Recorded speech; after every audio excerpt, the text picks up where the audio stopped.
हम लोग शुरू किए अपना इंट्रोडक्शन से, फिर पता चला कि कुछ बच्चे नए हैं तो सर बोले कि आज रिकॉर्डिंग नहीं होगा मैम, इंट्रोडक्शन बता दीजिए। तो वैसे भी चलता है, बाकी लोग को क्या हो गया, रिवीजन हो गया। बाकी सबको कोई दिक्कत?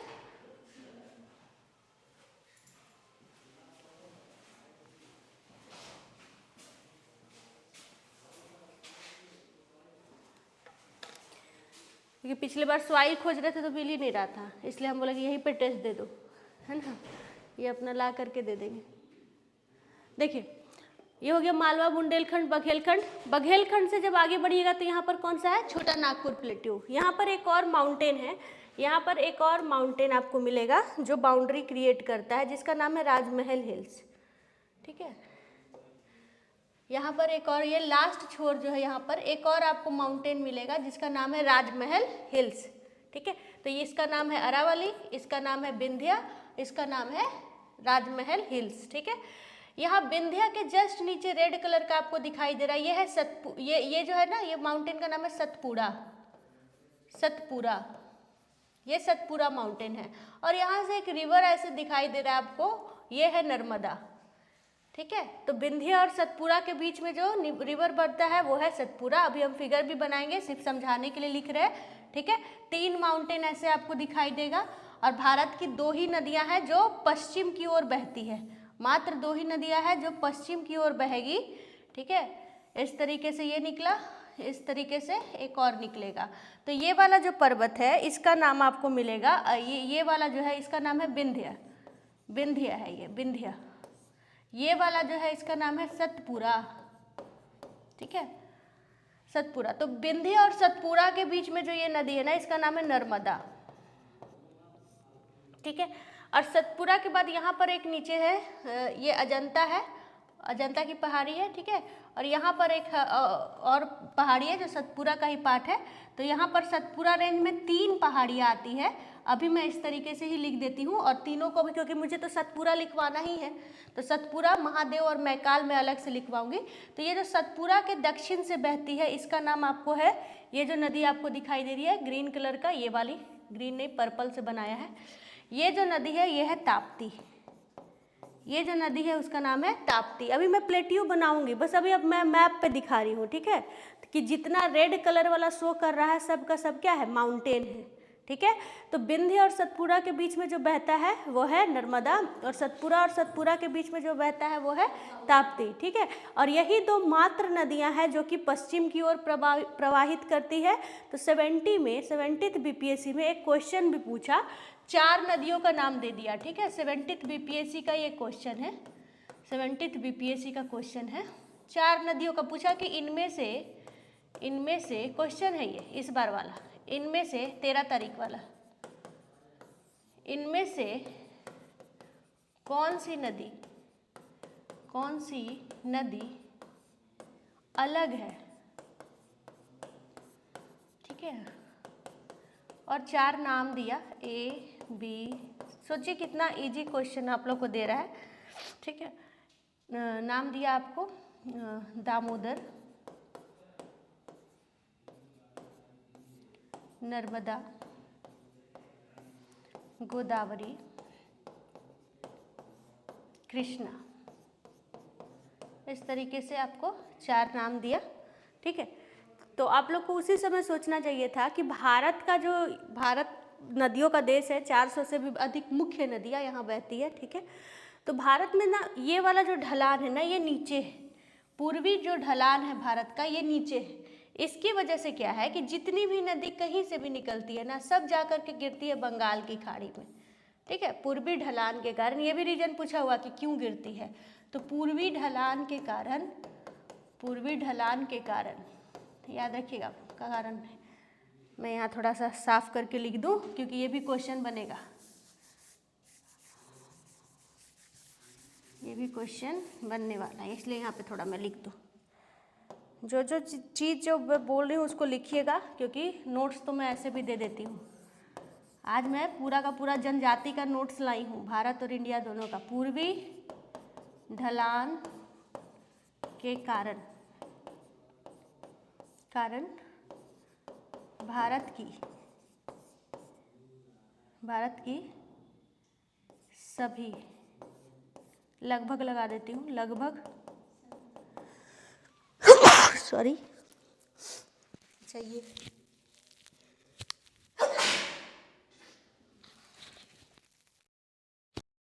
भारत की लगभग सभी नदियाँ बंगाल की खाड़ी में गिरती है। नर्मदा तथा ताप्ती पश्चिम की ओर, यानी कि अरब सागर में पश्चिम की ओर प्रवाहित होने वाली मुख्य नदी है। ठीक है, सब लोग पूर्वी ढलान की वजह से इधर गिरती है, नर्मदा और ताप्ती पश्चिम की ओर जाती है। तो जब दो ही हैं तो दोनों को यहाँ पे लिख लीजिए। तो दामोदर बंगाल की खाड़ी, गोदावरी बंगाल की खाड़ी, कृष्णा बंगाल की खाड़ी, और कौन अलग है? तो नर्मदा अलग है, नर्मदा अलग है। ठीक है, तो आंसर इसी तरीके से बना 70वीं बीपीएससी का। इजी क्वेश्चन है, सोचने के ऊपर है, रीजनिंग के हिसाब से भी बना सकते हैं, कोई दिक्कत नहीं।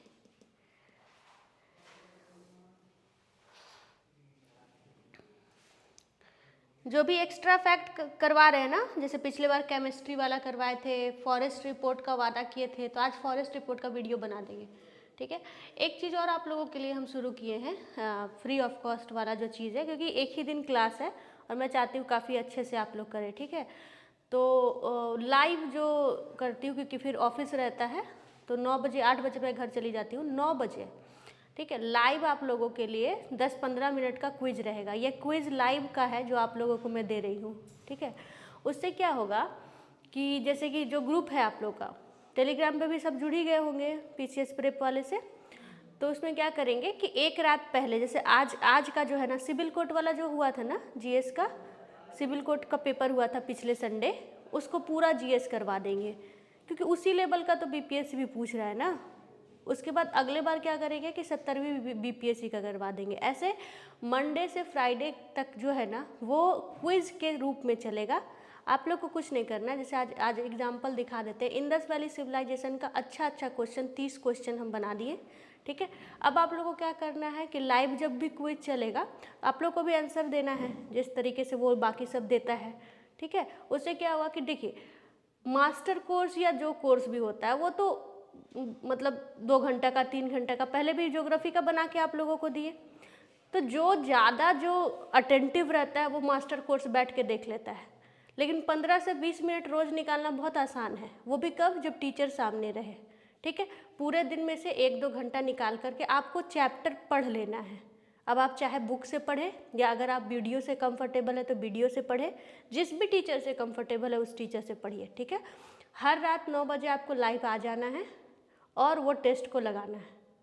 हर रात ऐसे ही का क्या किया जाएगा, एक एक टॉपिक धीरे धीरे करके 70वीं बीपीएस से पहले जितना भी जीएस का इंपॉर्टेंट टॉपिक है उसको कंप्लीट करा देना है, यही लक्ष्य है। ठीक है, क्योंकि मंडे से फ्राइडे तक डेली चलेगा, छोटे छोटे टॉपिक्स पे कवर कराना है। और कभी कभी मतलब अगर फ्री रहे तो सैटरडे संडे को पूरा मॉक ले देंगे। ठीक है, तो ये वाला चीज़ थोड़ा सा कंटिन्यूटी बना देगा आप लोगों को। तो आज अभी हम लोग जब अपना क्लास कर लेंगे तो उसको आप लोग कर लीजिएगा। दूसरा हम क्या देंगे, ग्रुप पर ही वर्ल्ड का और इंडिया का ट्राइबल आज ही नोट्स भेज देंगे। नोट्स हम लेके आए हैं, आपको क्या करना है, जैसे मैंने लिखा है वैसे ही लिखना है और एक एक जनजाति को याद कर लेना है, क्योंकि ट्राइबल से क्वेश्चन पूछता है। ठीक है, किसी भी एग्जाम में पूछता है और बीपीएससी का मोस्ट इंपॉर्टेंट टॉपिक है। कुछ भी एक दे देगा। टेस्ट आप लोग जब भी देते होंगे देख लेंगे, एक क्वेश्चन तो फिक्स है वर्ल्ड से, वर्ल्ड का कोई जनजाति दे देगा, बोलेगा मैच द फॉलोइंग, है ना, कि कहाँ एनू कहाँ पर है, एस्किमो कहाँ का है, ये वाला क्वेश्चन देखें। तो इस तरीके के क्वेश्चन तो हम वर्ल्ड भी ला दिए हैं और इंडिया भी ला दिए। अब नेक्स्ट टाइम जब मिलेंगे तो सबका कॉपी में चेक करेंगे। जैसे पिछले बार का पूछे कि ले आए हैं सब लोग केमिस्ट्री वाला वर्क करके, तो कह रहा सब नहीं। तो जब मेरा एफर्ट ज़्यादा है, हर सब्जेक्ट को मैं देख रही हूँ, तो आप लोग का भी एफर्ट वैसे ही होना चाहिए ना, तो वो थोड़ा सा कर लीजिएगा। बाकी आप लोग से कोई शिकायत नहीं है, पढ़ते रहिए। ठीक है। उसके बाद अगर प्लेट्यू देखे तो देखिए ये पूरा का पूरा जो प्लेट्यू दिखाई दे रहा है, ये पूरा का पूरा, ठीक है। वैसे तो ये डेक्कन प्लेट्यू भी है, लेकिन ये महाराष्ट्र में है तो यहाँ पे महाराष्ट्र प्लेट्यू लिखा है, उससे कोई दिक्कत नहीं होगा। ऐसे इसको हम लोग क्या लिख सकते हैं, दक्कन का पठार। डेक्कन प्लेट्यू है ये, दक्कन का पठार, ठीक है। उसी तरीके से यहाँ नीचे ये मैदान वाला भाग है, ये कर्नाटक प्लेट्यू है। कर्नाटक में पड़ता है, इसीलिए कर्नाटक प्लेट्यू। ये जो है वो तेलंगाना प्लेट्यू के नाम से जाना जाता है। ये जो है वो तेलंगाना प्लेट्यू के नाम से जाना जाता है, ठीक है। मलंद प्लेट्यू भी कहते हैं केरला वाले को, मलंद प्लेट्यू। छोटा छोटा रीजन के हिसाब से नाम दिया हुआ है। ये देखिए छत्तीसगढ़ का पठार है, ये छत्तीसगढ़ का पठार, छत्तीसगढ़ में पठार पड़ता है इसीलिए छत्तीसगढ़। या फिर इसका और क्या क्या नाम है, बस्तर का पठार इसी को कहते हैं, इसीलिए कंफ्यूज नहीं होना है। बस्तर का पठार, बस्तर का पठार से अभी एक न्यूज चल रहा है, एक पत्रकार को मार दिया है बस्तर रीजन में, है ना। यही बस्तर रीजन है वो छत्तीसगढ़ वाला, ठीक है। बहुत थोड़ा सा हिंसक घटना हुआ है, मार के फेंक दिया है, 2 दिन पहले का न्यूज़ है। तो ये बस्तर का काफ़ी अच्छा रिपोर्टर था वो, मतलब जो काम बड़े मीडिया आउटलेट्स को करना चाहिए था वो करता था। तो काफ़ी छोटे छोटे, आप इसमें भी 70 बीपीएससी में भी देखिएगा कि आप छोटे छोटे पत्रकार को, जैसे खबर फर्स्ट का एक न्यूज़ मतलब एंकर है, काफ़ी फेमस हो गया है, तो चोर है रे मनुआ, वो काफ़ी फेमस हो गया। तो कभी कभी देखिएगा कि छोटे जो पत्रकार होते हैं ना, रिपोर्टर जो होते हैं ना, वो खुल के सामने आते हैं जब भी इस तरीके का कोई घटना होता है। उसके बाद जब वो मीडिया जो है वो हाईलाइट हो जाता है, तब जा करके जो बड़े मीडिया आउटलेट्स है उसका नज़र पड़ता है। ये तो शुरू का प्रोटेस्ट में भी आप देखिएगा कि 12-13 दिन हो गया था, सिर्फ छोटे छोटे जो है वो ही कवर किए जा रहे थे।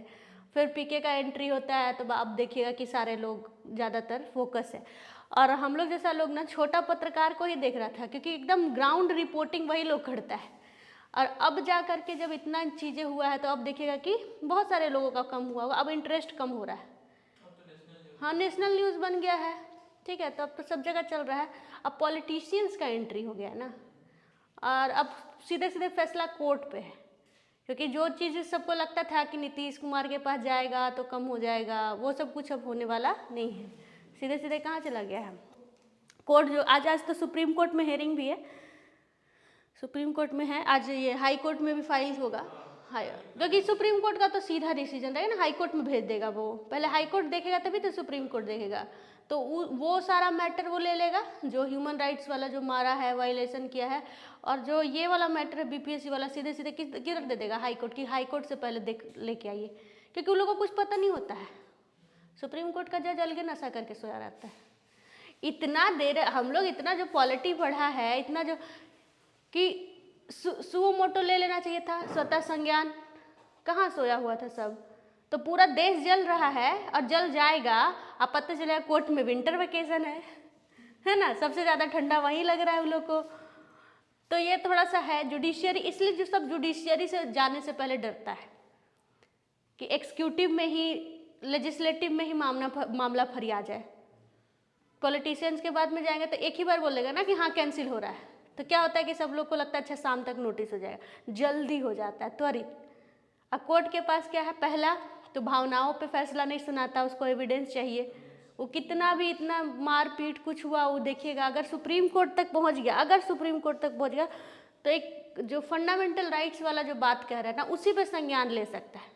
बात बाकी क्योंकि इसके पास प्रूफ नहीं है, बहुत सारा प्रूफ नहीं है। बच्चे प्रूफ कहाँ से लाएंगे, बच्चे कोई मोबाइल लेके थोड़ी जाते थे। और हम तो ये भी कहेंगे ना, मतलब शायद वो लोग ना सुन रहे हों, और अच्छा है ना सुने, डिमोटिवेट नहीं हो जाए। तो ये भी कह सकते हैं उस वाले मामले में कि देखिए पेपर जो डिस्ट्रीब्यूट नहीं हुआ ना एक सेंटर पे, वही एक ग्राउंड बनता है। नहीं तो जो टाइमिंग वाइमिंग को लेकर के बोला जा रहा है ना, क्योंकि मशीन से नहीं बांटा जाता तो बहुत सारा लूप होल है, होना नहीं चाहिए लेकिन है साइड में। कभी आप लोग, इसलिए आप लोग को कहते हैं कि जो तेजी है ना, जब लिखवाते हैं तो बोलते हैं ना तेजी से लिखिए, क्योंकि आपको तो 2 घंटा वाला काम 1.5 घंटा में करना है। 15 मिनट क्वेश्चन पढ़ने में 1.5 घंटा हार्डली, क्योंकि 15 से 20 मिनट लगता है रंगने में, 15 से 20 मिनट लग जाता है रंगने में। तो जितना जल्दी पढ़ने सीखिएगा उतना आप फ्री रहिएगा। कोई किसी किसी बच्चे को देखे कि 10-15-5 मिनट पहले ही बना के बैठा रहता है, क्यों? स्पीड ज़्यादा है। तो अगर वो नहीं सुधर रहा तो हमें अपना स्पीड बढ़ाना है, क्योंकि कंपटीशन तो हम लोग दे रहे हैं ना। हम लोग का स्पीड कैसे बढ़ेगा? ज़्यादा से ज़्यादा टेस्ट लगा के। जैसे क्विज भी लेंगे ना तो ऑप्शन तो आप लोग को लगाना है, 4 ऑप्शन के साथ रहेगा। तो कोशिश कीजिए कि जल्दी लगाए, शुरू में गलत सही नहीं, शुरू में जल्दी, क्योंकि अभी हमारे 70वीं 71वीं बीपीएससी में टाइम है, मतलब आप लोग के आते आते भी समय है उस समय तक। क्योंकि इतना ना पढ़ लीजिएगा कि नॉलेज एक्यूरेसी आ जाएगा। एक्यूरेसी के साथ साथ क्या चाहिए? स्पीड चाहिए। आपको बताते हैं एक बात कि 69th बीपीएससी में जिस लेवल का क्वेश्चन पूछा था, बहुत सारा बच्चा पूरा का पूरा 150 क्वेश्चन नहीं पढ़ा था। और जितना जितना छींची बात यहाँ पे ये सब जो कर रहा है ना कि शॉर्ट्स बना दिया है 70वीं बीपीएससी पे कि आगरा का ताजमहल किस शहर में है। क्वेश्चन एक पूछ दिया था हरमिंदर साहब वाला कि हरमिंदर साहब किस सिटी में है। ऑप्शन दिया था पटना, दरभंगा, मधुबनी, ऐसे करके दे दिया था। तो जिसको भी सिख धर्म ऐसे भी पता है कि पटना सिटी में क्या है? गुरुद्वारा है ना। तो हरमिंदर साहब पटना में है, लगा दिया सबका सब। तो उसी पे ना उसी का जो रेप्लिका है उस तरीके का बनाता है कि एक बच्चा है, दिल्ली से ही था वो बच्चा, क्या स्टूडेंट बीपीएससी का, कि वो ताजमहल कहाँ पे है? तो आगरा। दाढ़ी मूछ किसको आती है? महिला को कि पुरुष को? तो इस लेवल का क्वेश्चन बीपीएससी। तो बीपीएससी का जो हंसी उड़ाया जा रहा है ना इस बार, तो कोशिश करेगा अपनी छवि को सुधारने के लिए 71वीं में, और हम लोग 71वीं का तैयारी कर रहे हैं। तो मान के चलिए मोर और लेस सीटों के हिसाब से, उस हिसाब से क्वेश्चन फिर 68 69 को दोहराया जाएगा। ठीक है, ये मैं कहना चाहती हूँ। और नहीं तो बीपीएससी टीचर वगैरह में तो ये सब काफ़ी है। ठीक है, आप लोग में से तो टीचर वगैरह भी कोई कोई पढ़ते रहते हैं। ठीक है, तो ये छोटा छोटा, साथ ही साथ आपको ये रेड कलर में बहुत सारा यहाँ पर आपको दिखाई दे रहा है, ये सब क्या है? पहाड़ है। तो अब इसको मैं अपने हाथों से बनाती हूँ और एक एक करके लिखवाती हूँ। ठीक है, एक एक करके लिखवा के काम पर खत्म। यहाँ पे एक चीज़ बस देख लीजिए, एक क्वेश्चन पूछा था स्टेटमेंट बेस्ड के कारण। ठीक है, कि यहाँ पर जो है ना, ये जो रेड कलर का कंटिन्यूअस दिखाई दे रहा है ये है पश्चिमी घाट। ठीक है, और ये जो टूटा फूटा दिखाई दे रहा है, बीच में डिसकंटिन्यू दिखाई दे रहा है, 3 सेक्टर में दिखा रहा है, 3 भागों में बटा हुआ, ये है पूर्वी घाट। ठीक है, तो लाइन लिखना रहेगा तो क्या लिखेंगे? पश्चिमी घाट कंटिन्यूअस है, ठीक है, और पूर्वी घाट डिसकंटिन्यू है, टूटा हुआ है। ठीक है, ये लगातार है और ये क्या है? खंडित है। खंडित है ना, तो इसको स्टेटमेंट बेस्ड में पूछा हुआ है। तो जो क्वेश्चन पूछता है उस पर हम लोग ज़्यादा ध्यान देते हैं। कहाँ पूछा हुआ है? यूपीएससी में। ठीक है, तो इसको मैं लिखवा देती हूँ अभी। चलिए पेज पे आते हैं। अब मैं अपना जो मेरा तरीका है लिखवाने का, पढ़ाने का, वो शुरू करती हूँ। वो पेन नहीं था इसलिए मैं लिखवा रही थी ऐसे।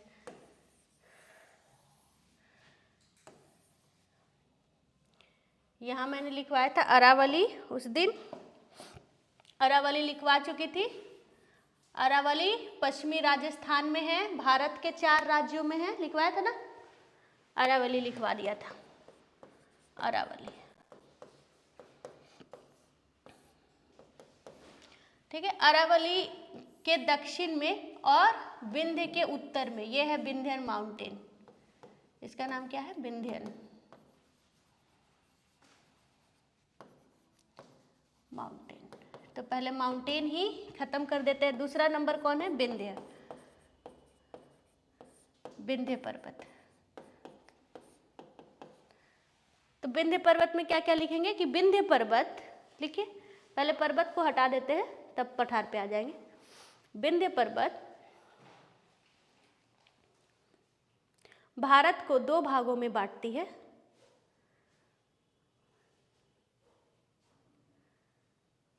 विंध्य के उत्तर में उत्तर भारत और विंध्य के दक्षिण में दक्षिण भारत।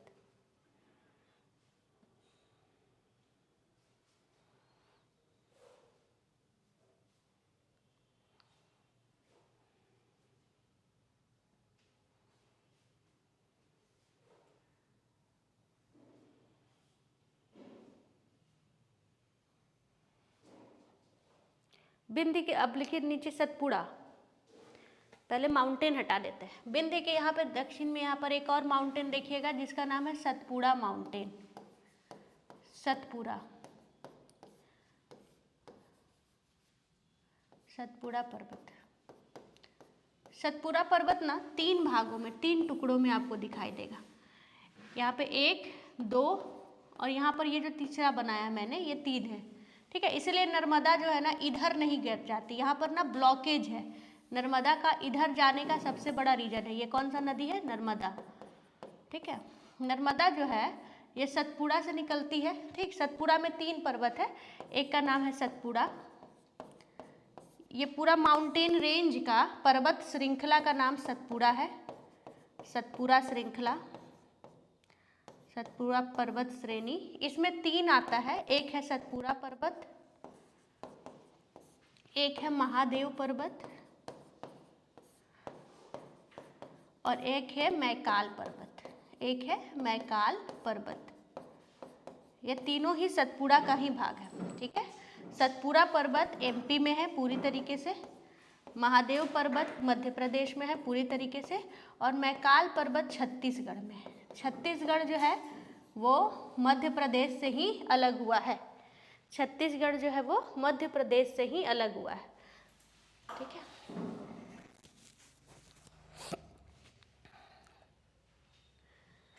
इसी मैकाल पर्वत से भारत की 3 नदी निकलती है। एक भारत के इधर पश्चिम की ओर इस तरीके से निकल जाएगी जो है नर्मदा, भारत के ये जो मैकाल से पश्चिम की ओर निकल जाएगी जो है नर्मदा, ठीक है। और ऊपर में कौन था? विंध्य था, तो विंध्य और सतपुड़ा के बीच से निकलती है ना, ये नीचे सतपुड़ा है तो ये नर्मदा। ये देखिए यहीं से इसी मैकाल पर्वत से एक इस तरीके से नॉर्थ की ओर चल जाएगी जिसका नाम है सोन। नॉर्थ की ओर, उत्तर की ओर जो चली जाएगी उसका नाम है सोन, तब ना बिहार मिलेगा इसको, यहाँ पे बिहार मिलेगा सोन को, ठीक है।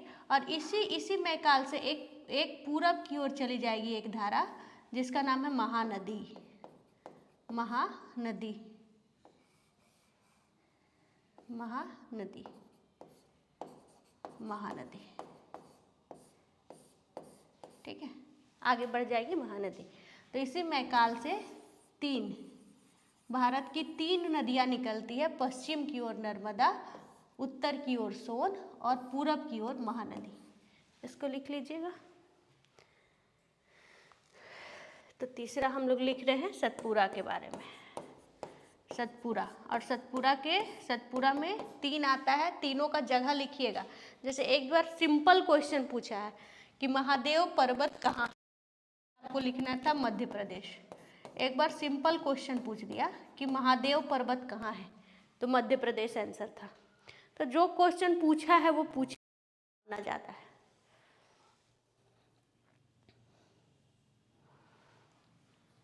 समझ में आया? रटना नहीं है, नहीं समझ में आएगा तो बताइएगा। ज्योग्राफी रटने का चीज़ नहीं। हालांकि माउंटेन वगैरह सब कहता है कि माउंटेन हमको नहीं समझ में आया, तो माउंटेन में क्या ज़रूरी है, ठीक है। माउंटेन का ज़रूरी है उसका लोकेशन, और माउंटेन पहले भी डेफिनेशन बता दी है कि ऐसा चीज़ जो अर्थ सरफेस से कम 600 मीटर की ऊंचाई पर हो, उसके पास अपना पिक हो, उसके पास अपनी चोटी हो, ठीक है। तो कुछ चोटियों का नाम जो इम्पोर्टेंट है वो, और कुछ का ऊंचाई, इसी से क्वेश्चन पूछता है। इसी में आपको फंसाने का भी कोशिश कर सकता है, जैसे मैच द फॉलोइंग दे करके, है ना। तो इसीलिए हम लोग सबको अलग अलग लिख लेंगे, कौन कहाँ पर है। अरावली बता दिए थे 4 जगह पर है, ठीक है। तो उसी तरीके से जो भी इम्पोर्टेंट रहेगा वो सारा कुछ हम लोग देखते हुए चलेंगे। तो ये सतपुड़ा पर्वत हो गया, 3 भागों में बटा हुआ है यही पर्वत। एक को सतपुड़ा ही बोलते हैं, एक को महादेव बोलते हैं, एक को मैकाल बोल देते हैं, ठीक है। अब इन दोनों का ये जो सबसे ऊंची चोटी से पूछ सकता है, तो सतपुड़ा की सबसे ऊंची चोटी लिख लेते हैं। क्वेश्चन पूछता है सतपुड़ा की सबसे ऊंची चोटी है आपको धूपगढ़, धूपगढ़, ठीक है। एक बार ये भी क्वेश्चन पूछा कि धूपगढ़ कहाँ पे है, तो एमपी में, देख रहे हैं दोनों ही, ये और ये दोनों ही एमपी में है, तो धूपगढ़, ठीक है। और दूसरा ही क्वेश्चन ए हो गया, दूसरा ही क्वेश्चन ये पूछ दिया कि मैकाल, जो कि इंपॉर्टेंट है, वहां से 3 नदी निकल रहा है। तो क्वेश्चन पूछ दिया कि मैकाल की ऊंची चोटी कौन सी है, मैकाल की ऊंची चोटी कौन सी है। तो मैकाल की ऊंची चोटी का नाम है अमरकंटक, नाम सुने होंगे, अमरकंटक, अमरकंटक, ठीक है, अमरकंटक। इसी अमरकंटक से, इसी से भारत की 3 प्रमुख नदियां, 3 प्रमुख नदियां या नदियों का स्रोत है, नदियां निकलती है।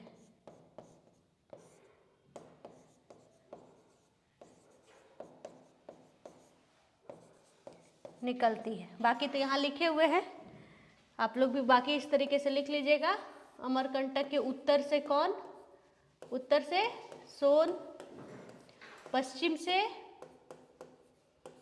नर्मदा और पूरब से महानदी। वेरी गुड, ऐसे लिख लीजिएगा। एक इसको लिख लीजिए, तब बताते हैं कि यहाँ से क्वेश्चन क्या पूछा था।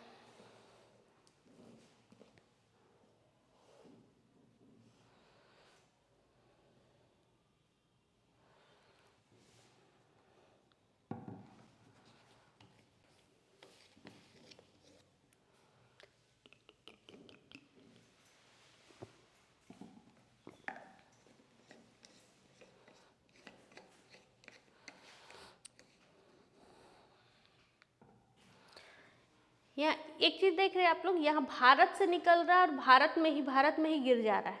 भारत का जो ज्योग्राफिकल बाउंड्री है वो भारत का ही गिरा। बताया ना, पानी तक का भी ज्योग्राफिकल बाउंड्री कहाँ तक है, 200 नॉटिकल माइल तक। टेरिटोरियल का भी बात करेंगे तो 12 नॉटिकल माइल तक, टैक्स भी 12 नॉटिकल माइल तक तो लगता ही है। सब कुछ समझ में आया। नॉटिकल माइल क्या बोल रहा है, पानी की दूरी। हाँ, तो भारत से ही निकल के भारत में ही गिर जा रही है ये सारी नदियाँ।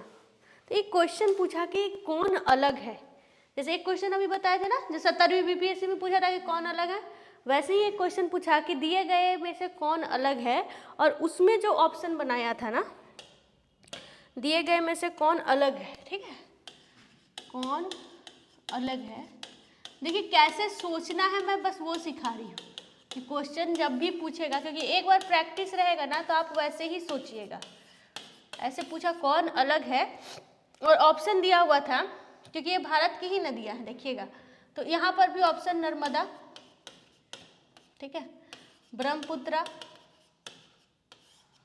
ब्रह्मपुत्रा, आपको सिंधु, इंदस, सतलज। कौन अलग है इसमें से, चारों में से? नर्मदा। कैसे, आप बताइए। वो भारत से ही निकलती है। सिंधु अलग है, क्योंकि सिंधु आई थिंक पाकिस्तान और इंडिया दोनों होके जाती है ना। अच्छा, बाकी सब ब्रह्मपुत्रा, सतलज, ये सब नहीं, बाहर से आती है ना। तो हाँ, तो कौन अलग है, नर्मदा अलग है, नर्मदा अलग है, भारत से ही निकल के भारत में ही गिर जा रही है। बाकी का अगर हम बताएं, बाकी का थोड़ा सा अगर हम बताएं, बाकी की यहाँ से क्वेश्चन रहता है, ये जो अगर हम भारत का ये जो जैसे ये बताई, तो इसको थोड़ा एलोब्रेट कर दे हम। अगर ये भारत है और भारत में यहाँ पर 3, भारत का इस ओर ना ये है तिब्बत का क्षेत्र, तिब्बत है, और तिब्बत किसके कब्जे में अभी, चीन, चाइना के कब्जे में है। तो यहाँ से 3 नदी निकलती है। जैसे ये बोली कि मैम ये ना सिंधु नदी अलग है, क्योंकि सिंधु नदी ना ऐसे निकलती है और इंडिया में बहती है और पाकिस्तान में। तो सिंधु निकलती है चाइना से, यानी तिब्बत से निकलेगी सिंधु, ये सिंधु है, इंदस है। फिर यहाँ पे भारत में इन करेगी यहाँ तक, और उसके बाद चली जाएगी पाकिस्तान में। तो ये है भारत, भारत है ये, और ये है पाकिस्तान। उसी तरीके से दूसरी जो यहाँ की मेन नदियाँ है वो है सतलज। अगेन ये भी तिब्बत से निकलेगी, तिब्बत मानसरोवर, ये भी तिब्बत से निकलेगी आपको, और फिर यहाँ पे भारत में घुसेगी सिपकिला पास से, यहाँ तक भारत में है। उसके बाद कहाँ चली जाएगी, पाकिस्तान। तो ये है दूसरा वाला सतलज। और अगेन एक और रिवर है जो कि इस तरीके से ये इन करेगी इस तरीके से, और ये भी ये भारत का हिस्सा है, सिक्किम वाला। ये देखिए, और यहाँ तक जो है ये है चीन में। कौन सी नदी है ये? ब्रह्मपुत्र। ब्रह्मपुत्र। फिर यहाँ पर भारत में इन करेगी, अरुणाचल प्रदेश, असम होते हुए फिर बांग्लादेश में, यहाँ से बाद बांग्लादेश में बहेगा। ये क्या है? बांग्लादेश। ये है बांग्लादेश। बांग्लादेश। ये है भारत। ये है चीन। उसके बाद फिर से सुंदरबन में यहाँ पे गिर जाएगा। सुंदरबन डेल्टा भारत में घुसेगा। भारत और बांग्लादेश दोनों में है। और ये गिर जाएगा बंगाल की खाड़ी में। बंगाल की खाड़ी।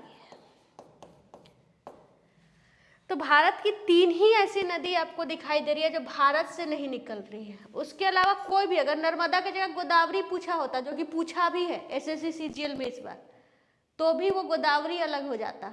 अगर कृष्णा भी पूछता, कावेरी, माही, लूनी, कोई नदी पूछता, तो जब हम बहुत सारी नदियां हैं उधर साइड और ये 3 ही है, तो 3 को याद कर लेते हैं। ये 3 अलग है, बाकी सब एक जैसा भारत की। तो भारत की ये 3 जो नदी है ना वो अलग है। इसको बॉक्स बना के लिख लीजिए, ठीक है। ये है आपको सिंधु, सतलज और ब्रह्मपुत्र, यही अलग है। इसको बहुत सारा बात कह सकते हैं इसको, जैसे कि ये पहले लिख लीजिए कि ये अलग है।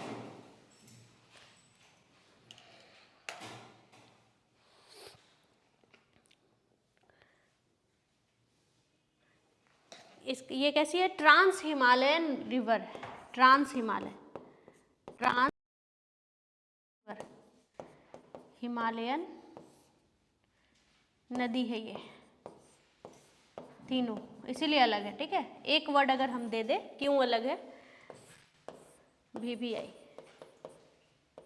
ट्रांस हिमालय का मतलब होता है पूर्ववर्ती, पहले से बनी हुई। यहाँ से हिमालय, यह है हिमालय, तो हिमालय से पार है ना, उस पार है हिमालय के, ये है हिमालय।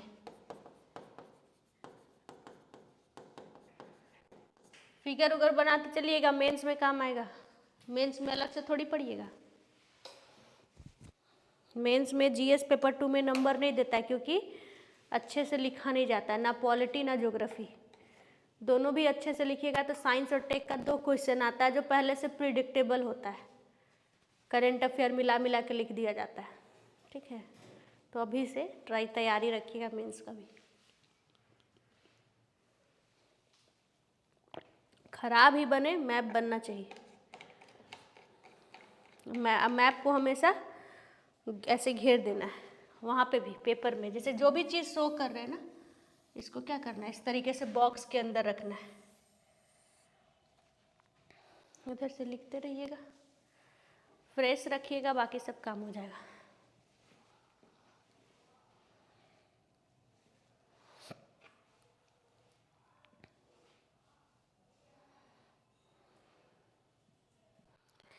आगे बढ़ जाए,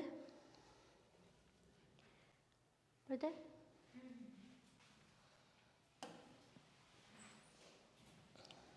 एक सेकेंड,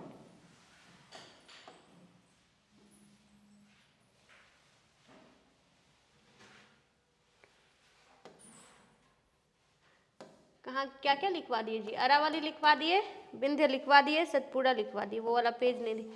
अरावली, विंध्य, सतपुड़ा। चौथा छोटा नागपुर प्लेट्यू, छोटा नागपुर, या इसी को अभी क्या लिख रहे हैं हम लोग, पहाड़ लिख रहे हैं, तो राजमहल लिख सकते हैं, राजमहल पहाड़ी, राजमहल, राजमहल की पहाड़ियाँ। छोटा छोटा वाला हटा दे, तब वेस्टर्न घाट। छोटा नागपुर प्लेट्यू का बात करेंगे तो ये छोटा नागपुर प्लेट्यू आपको यहाँ पे दिखाई दिया था, ठीक है। विंध्य, जहाँ से विंध्य, ये वाला विंध्य रीजन जहाँ से शुरू होता है, और ये वाला है राजमहल हिल्स, यानी कि पश्चिम में विंध्य और पूरब में राजमहल, बीच का जो प्लेट्यू है वो है छोटा नागपुर प्लेट्यू। तो इससे क्या क्या क्वेश्चन पूछेगा? तो पहला, भारत का रूर प्रदेश, भारत का रूर प्रदेश है, ये प्रदेश कहा जा के नाम से जाना जाता है, के नाम से जाना जाता है, ठीक है। छोटा नागपुर प्लेट्यू को क्वेश्चन ये वाला पूछा 70वीं में भी, छोटा नागपुर पठार को 2 भागों में बांटने वाली नदी का नाम, भागों में बांटने वाली नदी का नाम कौन बताएगा आप लोग में से? दामोदर है, क्वेश्चन पूछा। और दामोदर को भारत की रूर नदी कहते हैं। दामोदर को क्या बोलते हैं? भारत की रूर नदी, रूर नदी। भारत की रूर नदी कौन है? क्योंकि ऐसा ऐसा क्वेश्चन पूछ दिया, बिहार का शोक किसको कहते हैं, तो दामोदर से भी तो पूछ ही सकता है। एक क्वेश्चन बहुत ही फनी आया है, पहले लिखिए आप लोग, नहीं तो मेरा बोलना कभी रुकेगा नहीं।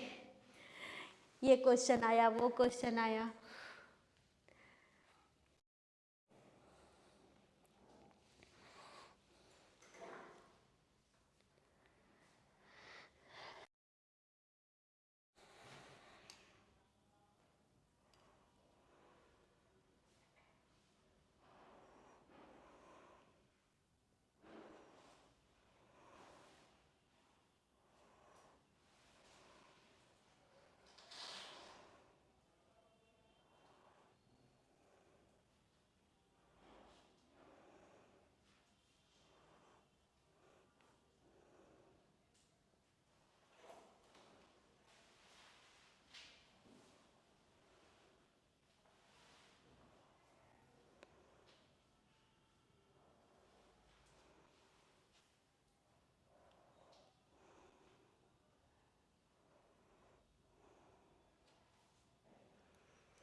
मैं सारे नोट्स को आपके ग्रुप में भेज दूंगी, ठीक है। कोई लाइन अगर पिछले बार से नहीं मैच कर रहा या वो है तो वो लोग पूरा लिख लेगी, ठीक है ना।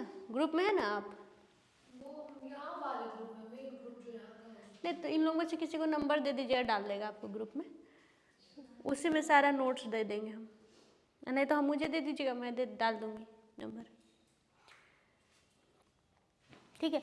छोटा नागपुर जो, ये छोटा नागपुर प्लेट्यू की जो सबसे ऊंची पहाड़ी है, सबसे ऊंची पहाड़ी, सबसे ऊंची चोटी पारसनाथ है, पारसनाथ।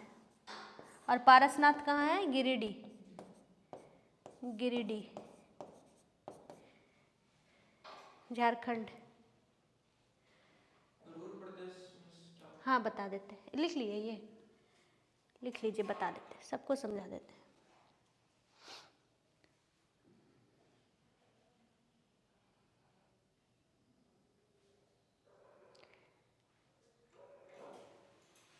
रूर ना जर्मनी में एक जगह है, ठीक है, जो अपने कोयला उत्पादन के लिए काफ़ी फेमस है। आपको पता है ना, वर्ल्ड वॉर 2 जो हुआ था, वर्ल्ड वॉर फर्स्ट में जो जर्मनी को जब हार मिला था, तो उसके रूर जो क्षेत्र है जिसमें कोयला बहुत ज़्यादा मिलता है, उसको उठा करके बांट दिया था, ठीक है।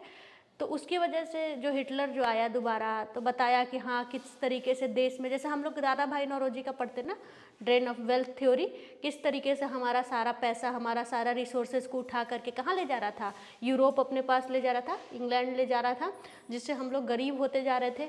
वैसे ही जर्मनी के संसाधनों को क्या कर रहा था? उठा उठा करके फ्रांस, मतलब कि द्वितीय विश्व युद्ध का जो मेन कारण है वही जर्मनी के रिसोर्स क्षेत्र है। तो जर्मनी में एक प्रदेश, एक जगह है, सिटी है, जिसका नाम है रूर, ठीक है।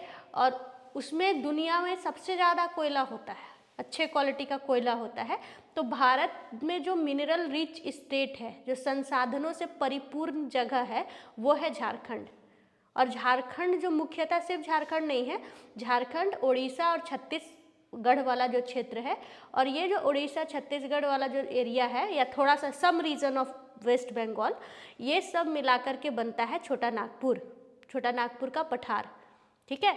तो भारत में, जैसे कि भारत में सबसे ज़्यादा खनिज संपदा यहाँ मिलता है ना, तो हम लोग इसको एडजेक्टिव देते, उपमा दिए हुए हैं। जैसे कोई बहुत सुंदर लड़की है, जैसे ये आई, तो हम इसको बोल सकते हैं चांद जैसा लड़की, बोलते ना चांद से सुंदर। या कोई बहुत तेज है तो हम लोग बोलते हैं ना कि कालिदास, बोलते ना, कभी कभी टोन वो वाला टोन भी रहता है, मूर्ख वाला भी, लेकिन मुख्यतः कालिदास, जैसे कि भारत का शेक्सपियर, कालिदास को कहते हैं। तो हम लोग उसको उपमा से नवाजे कि जैसे कि वहाँ पे शेक्सपियर थे, वैसे ही भारत में कौन है, कालिदास है, लिटरेचर के मामले में, है ना। तो वही तो उपमा देना होता है। इसीलिए भारत का रूर प्रदेश, ठीक है, रूर क्या है, तो जर्मनी का एक जगह है, सिटी है, जो खनिज संपदा से भरा पूरा है। ठीक है। रूर नदी भी है वहाँ, क्या है, रूर नदी। तो रूर नदी है, वहीं से गुजरती है। ठीक है। तो रूर नदी में भी कोयला का भंडारण हो जाएगा। जिस क्षेत्र से जो नदी जाएगी तो वहाँ पे उस चीज़ का रिजर्व तो मिलेगा ना। तो भारत में छोटा नागपुर से कौन सी नदी है जो दो बीचों बीच बांट रही है, दामोदर।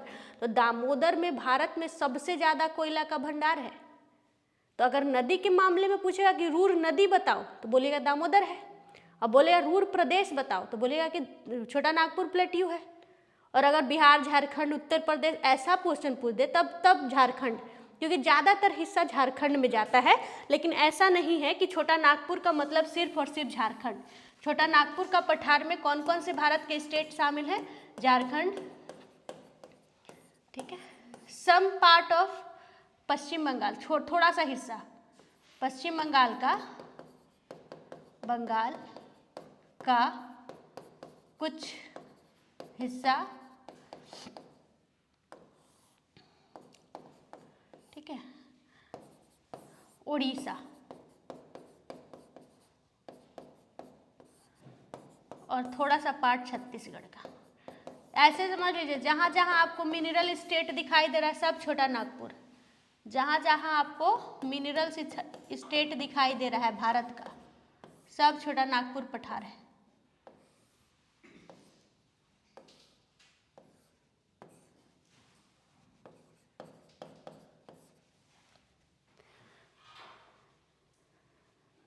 भारत का सबसे ज़्यादा मिनरल्स छोटा नागपुर पठार में ही है।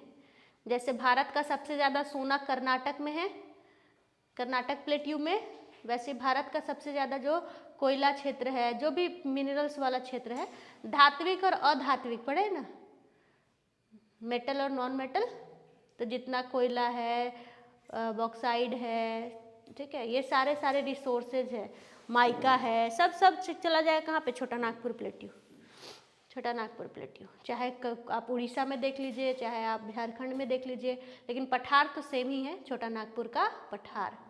ठीक है। तो भारत का रूर प्रदेश कौन है, छोटा नागपुर। भारत का रूर कहाँ लिखे, RURH, हिंदी में लिख दिया, हमें को नहीं दिख रहा है रूर किधर लिखा हुआ है, दिख गया, ये देखिए इधर है RURH। आज तो इंग्लिश वाले एक भी नहीं दिख रहे हैं, तो उतना मतलब है नहीं, हिंदी में ही लिखवा दिया। ठीक है। चौथा हो गया, पांचवा ये वाला आते हैं। देखिए यहाँ पर भारत के वेस्ट में एक कंटिन्यूअस इस तरीके का पर्वतमाला है, जिसको हम लोग क्या बोलते हैं, पश्चिमी घाट। पश्चिम में है इसीलिए क्या बोलते हैं, पश्चिमी घाट। ठीक है। भारत के पश्चिम में लगातार यहाँ पे दिखाई दे रहा है पश्चिमी घाट है। ठीक है। एक क्वेश्चन पूछा आपको कि पश्चिमी घाट जो है वो कहाँ कहाँ पर है, तो पश्चिमी घाट आपको दिखाई देगा, ये देखिए महाराष्ट्र,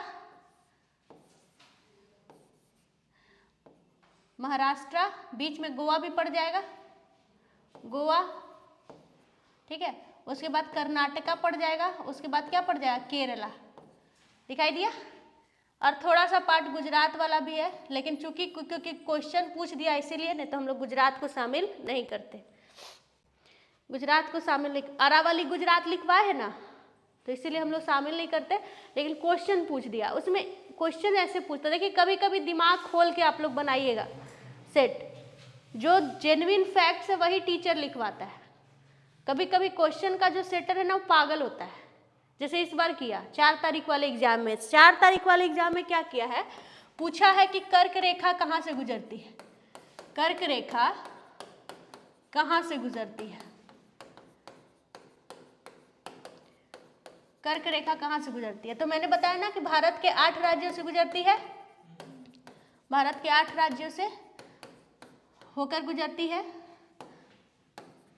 होकर गुजरती। एक कोड भी लिखवाया था, सबको याद है, मित्र पर गमछा झाड़ कोड।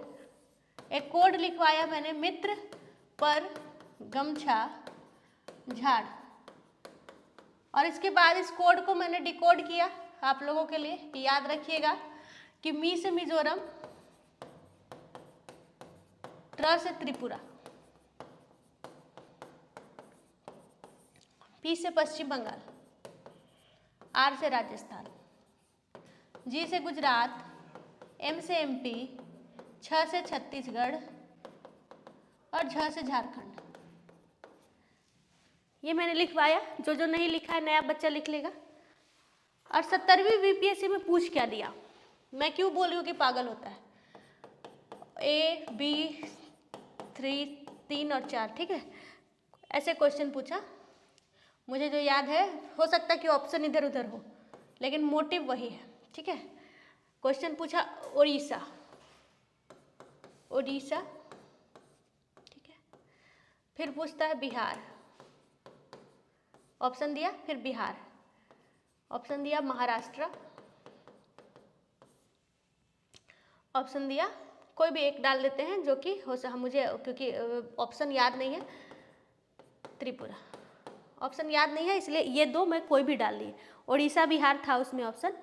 अब किया क्या है, ये कब पूछा, 4 जनवरी को, 4 जनवरी 2025, 70वीं बीपीएससी। अब ये क्वेश्चन उठाया कहाँ से, ठीक, तो क्वेश्चन उठाया है 2000 के पहले प्रीवियस ईयर क्वेश्चन से, बीपीएससी का ही प्रीवियस ईयर क्वेश्चन, क्योंकि 2000 के पहले बिहार और झारखंड एक था, 15 नवंबर को अलग हुआ ना, 15 नवंबर 2000 को, तो उसके पहले बिहार झारखंड एक था। तो इस हिसाब से यहाँ पर और कोई मिल ही नहीं रहा है, यहाँ पे और इस ऑप्शन में से वहाँ कोई दिख रहा है, मित्र पर गमछा झाड़, अरे तो त्रिपुरा कहाँ दिख रहा है आपको उसमें, अच्छा अच्छा अच्छा, सॉरी डाल दिए गलती से ना, गलती से डाल दिया अरुणाचल प्रदेश। मैंने कहा ना मुझे याद नहीं है, ऑप्शन सिर्फ याद नहीं है उसका, मुझे दीजिएगा टाइम तो मैं वो देख के भी बता दूंगी। नहीं, उसमें से मींस कोई नहीं था, रुक जाइए, एग्जैक्ट मैं बता देती हूँ, क्योंकि अभी तुरंत का ही तो घटना है, इतना सारा ग्रुप में हूँ कि कोई ना कोई ग्रुप में डाले हुए, तुरंत मिल जाएगा मुझे, मैं विथ ऑप्शन आप लोगों को एग्जाम्पल देती हूँ। आ गया एक ही बार में। कर्क रेखा किस राज्य से होकर गुजरती है, क्वेश्चन नंबर 5 था। ऑप्शन बनाया है बिहार, उड़ीसा, उत्तर प्रदेश और मेघालय। इतना डम बच्चा है जिसका भी पेपर है उसमें भी उत्तर प्रदेश आंसर लगा दिया है, उसमें भी उत्तर प्रदेश आंसर लगा दिया है। तो देखिए ऐसा भी है, पढ़िएगा नहीं तो वहाँ पे जाइएगा तो इजी क्वेश्चन भी भारी लगेगा। ये एग्जाम्पल आप देख सकते हैं ना, आप लोगों को मैं अभी जब जाने लगूंगी तो आप लोग को दिखाऊंगी, यूपी लगा दिया है आंसर। खैर अभी तो पता है ना कि भारत के 8 राज्यों से होकर के कर्क रेखा गुजरती है, कौन कौन, मी से मिजोरम, त से त्रिपुरा, मित्र पर प से पश्चिम बंगाल, आर से राजस्थान, गमछा, जी से गुजरात, एम से मध्य प्रदेश, छ से छत्तीसगढ़, गमछा झाड़, झ से झारखंड, हो गया 8। ठीक, तो जब झारखंड नहीं था तब का ये प्रीवियस ईयर क्वेश्चन है। अब पता नहीं कौन एक्सपर्ट को बैठा के रखा है, कम से कम क्रॉस चेक तो करना चाहिए एग्जाम में जाने से पहले। मेरे जैसा बच्चा रहता तो इसको छोड़ देता, क्योंकि चारों ऑप्शन में से कोई ऑप्शन नहीं है, ठीक है। अब दिमाग चलाने वाला वहाँ पे चलाएगा तब ना कि अच्छा बिहार के लिए पूछ रहा है, क्योंकि बिहार से झारखंड अलग हुए 25 साल बीत गया, कि कुछ लोग का तो एज ही 25 से बहुत कम है, कुछ लोग 21 साल में एग्जाम दे रहा है, 22 साल में दे रहा है। आप 25 साल पहले का क्वेश्चन पूछ रहे हैं, तो आप क्या एक्सपेक्ट करते हैं कि वो बिहार लगा देगा? और क्यों करते हैं अगर, तो क्यों कर रहे हैं ये बात? ठीक, तो कभी कभी इस तरीके का भी, तो एक क्वेश्चन ये देख लिए, उसी तरीके से एक क्वेश्चन पूछा था कि पश्चिमी घाट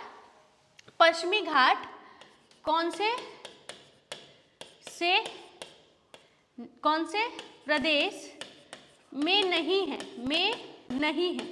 ठीक है, नहीं है, 1 2 3 4, ठीक है। उसमें आपको एक गुजरात दे दिया था ऑप्शन, गुजरात, ठीक है, दूसरा आपको कर्नाटक, तीसरा केरला और चौथा मध्य प्रदेश, ऐसे दे दिया था। तो सम पार्ट ऑफ गुजरात में है, मध्य प्रदेश में बिल्कुल नहीं, ठीक है। तो पहाड़ों के लिए ये चीज आप लोग नोट कर लीजिएगा। ऐसे तो जहां पर ज्यादा विस्तृत है, महाराष्ट्र, पश्चिमी घाट कहाँ पर है? तो महाराष्ट्र, गुजरात, गोवा, कर्नाटक, अभी मैं लिखवा भी देती हूँ, कर्नाटक, केरला। तमिलनाडु नहीं लिखिएगा, तमिलनाडु में नहीं, केरला। मतलब है भी तो ईस्टर्न घाट है, यहाँ से ईस्टर्न घाट शुरू हो जाता है। नोट है ये वाला, मैं अच्छे से करवा देती हूँ, ठीक है। तो गोवा, गुजरात, केरला, कर्नाटका और सम पार्ट ऑफ गुजरात। तो इस तरीके का क्वेश्चन बना सकता है, जो बिल्कुल अलग हो ना उसको लगाइएगा। कि ये 4 यहाँ पर ऑप्शन में मध्य प्रदेश ना हो करके, ठीक है, गोवा रहता, गोवा, तब गुजरात हो जाता आंसर। समझे क्या बोलना चाहते हैं? अगर मान लीजिए गोवा रहता, तो यहाँ तो पूरे तरीके से है, यहाँ भी पूरे तरीके से, यहाँ भी पूरे तरीके से, यहाँ तो थोड़ा ही सा पार्ट है ना, दक्षिण का हल्का सा हिस्सा, तो ये हो जाता। तो कभी कभी ऑप्शन से भी काम चलाना चाहिए, लेकिन हमेशा ही जितना हम लोग डीपली बोलते हैं, पढ़ाते हैं, उससे इजी क्वेश्चन रहता है एग्जाम में। तो इसलिए एग्जाम से डरना नहीं है, ठीक है। डर नहीं रहेगा तो आधा क्वेश्चन, आधा चीज़ ऐसे ही खत्म हो जाएगा। तो आइए वेस्टर्न घाट को समझते हैं। सबसे पहली बात, लिखने से पहले वेस्टर्न घाट जो है वो कंटिन्यूअस है। ये है आपका वेस्टर्न घाट, भारत के पश्चिम की ओर आपको दिखाई देगा, टूटा फूटा नहीं है, बस 4 गैप है, यहाँ पे थोड़ा सा गैप है हवाओं को जाने के लिए, उस गैप को भी हम लोग लिखेंगे, ठीक है। यहाँ से ईस्टर्न घाट शुरू हो जाता है, तो यहाँ पर दोनों ईस्टर्न और वेस्टर्न घाट क्या है, मिलेगा, ईस्टर्न घाट और वेस्टर्न घाट यहाँ पर मिलेगा। यहाँ ईस्टर्न घाट है जो 3 पार्टों में, यहाँ पे 3 पार्टों में बटा हुआ है, ठीक। तो पहले हम पश्चिमी घाट की बात कर रहे हैं, तो पश्चिमी घाट से क्या क्या क्वेश्चन, तो पश्चिम घाट जो है आपको दिखाई दे रहा है, इस भारत के पश्चिम में है, लिखवाने से अच्छा है बोल दे क्या, भारत में है, इसका अन्य नाम सह्याद्री है, इसका दूसरा नाम या अन्य नाम, दूसरा नाम सह्याद्री है,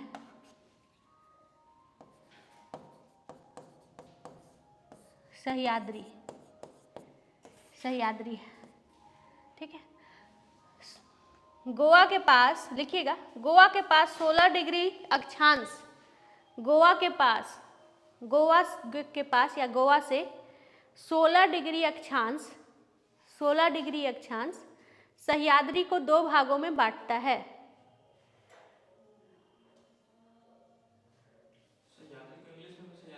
हाँ, नाम कभी नहीं बदलता।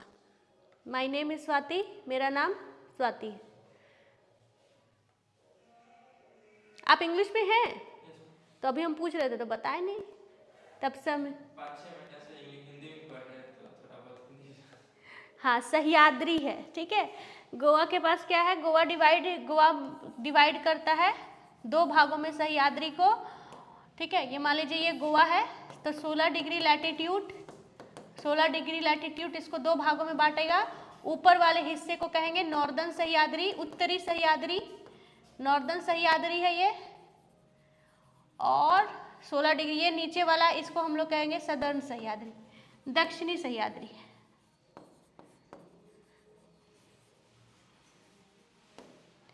The highest peak of northern Sahyadri, उत्तरी सह्याद्री की ऊंची चोटी, ऊंची चोटी कलसुबाई। कलसुबाई कहाँ पे है? महाराष्ट्र में।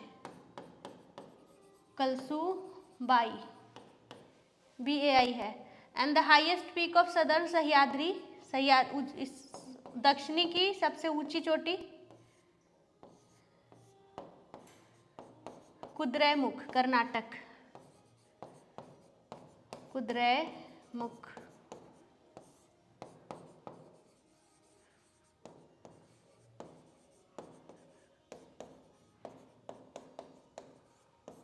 कर्नाटक में।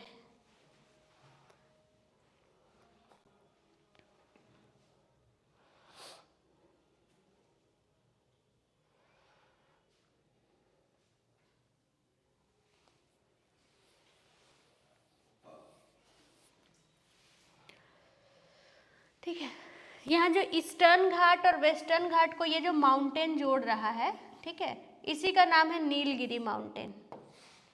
नीलगिरी, सब क्वेश्चन पूछा हुआ है। नीलगिरी पर्वत तो कौन सी पर्वत है जो पश्चिमी घाट और पूर्वी घाट को जोड़ता है? जो क्या करता है? पश्चिमी घाट और पूर्वी घाट को जोड़ता है। तो लिख लीजिएगा नीलगिरी माउंटेन। और यहीं पर एक पास है, यहीं पे पास है जिससे आप जा सकते हैं पूर्वी घाट से पश्चिमी घाट। पास का मतलब दर्रा। तो कौन सा दर्रा है? दोनों ही क्वेश्चन पूछा हुआ है। कौन सा दर्रा है जो पूर्वी घाट और पश्चिमी घाट को जोड़ता है? पूर्वी घाट और पश्चिमी घाट को जोड़ता है? पाल घाट। दर्रा का नाम क्या है? पाल घाट। ऊपर लिख देते हैं पाल घाट।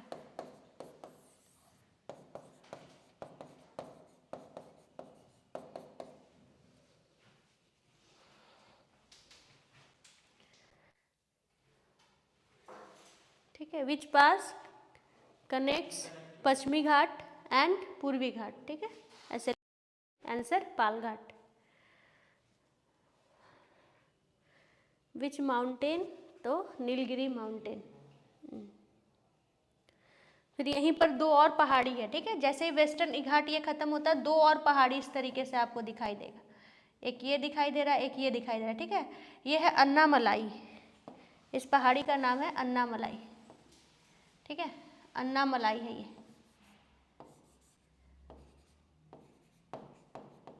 अन्नामलाई। और ये जो यहाँ नीचे दिखाई दे रहा है ना, ये है इलायची के पहाड़ी। इलायची की पहाड़ी। पिछले 69th वाले BPSC में क्रम सजाने दे दिया था। 69th BPSC का क्वेश्चन है, जब टफ करने का कोशिश करता है तो कुछ नहीं करता, थोड़ा डीप लेवल कि आपको वन लाइनर फैक्ट्स। तो सबसे पहले अगर हम बात करेंगे तो सबसे पहले कौन हो जाएगा? पश्चिमी घाट। पश्चिमी घाट, वहाँ सह्याद्री लिखा हुआ था, वहाँ लिखा हुआ था सह्याद्री ऑप्शन में, सह्याद्री। ठीक है, सह्याद्री पर्वतमाला। दूसरा अगर क्रम उत्तर से दक्षिण की ओर सजाने बोला था, उत्तर से दक्षिण की ओर। ठीक है, दूसरा देखिए यहाँ पे नीलगिरी हो जाएगा, नीलगिरी। तीसरा आपको कौन हो जाएगा? अन्नामलाई का पर्वत, अन्नामलाई। और चौथा कौन हो जाएगा? इलायची की पहाड़ी, इलायची की पहाड़ी। सब बच्चा क्या किया था, सबको क्या लगता है ना कि नीलगिरी तमिलनाडु में है, सबसे नीचे होगा। सबको लगता है कि सबसे नीचे होगा, गलत करके आ गया था। सबका स्थिति देख लीजिए।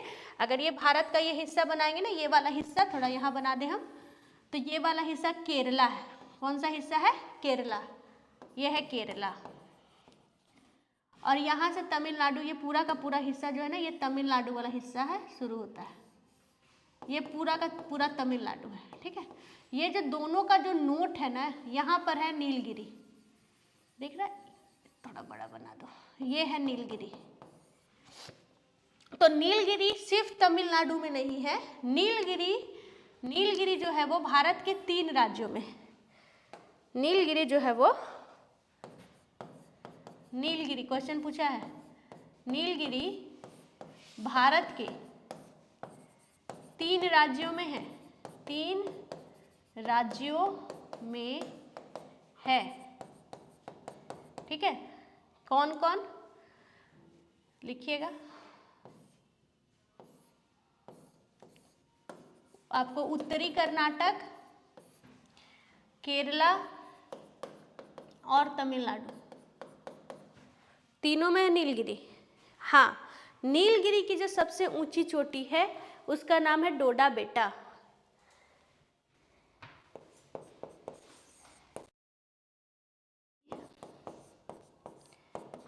सबसे ऊंची चोटी, सबसे ऊंची चोटी डोडा बेटा है, डोडा बेटा, डोडा बेटा इंग्लिश वाले DODA, डोडा BETTA, डोडा बेटा है जो तमिलनाडु, ये जो डोडा बेटा है ना वो तमिलनाडु में है पूरे तरीके से। इसी डोडा बेटा, इसी नीलगिरी पे ना एक घूमने वाला प्लेस है जिसका नाम है ऊटी। ऊटी से क्वेश्चन पूछा इंग्लिश वाले, OOTY, ऊटी है। ठीक है, ऊटी है नीलगिरी पे। और ये जो डोडा बेटा है ना, ये दक्षिण भारत की दूसरी सबसे ऊंची चोटी भी है। दक्षिण भारत की दूसरी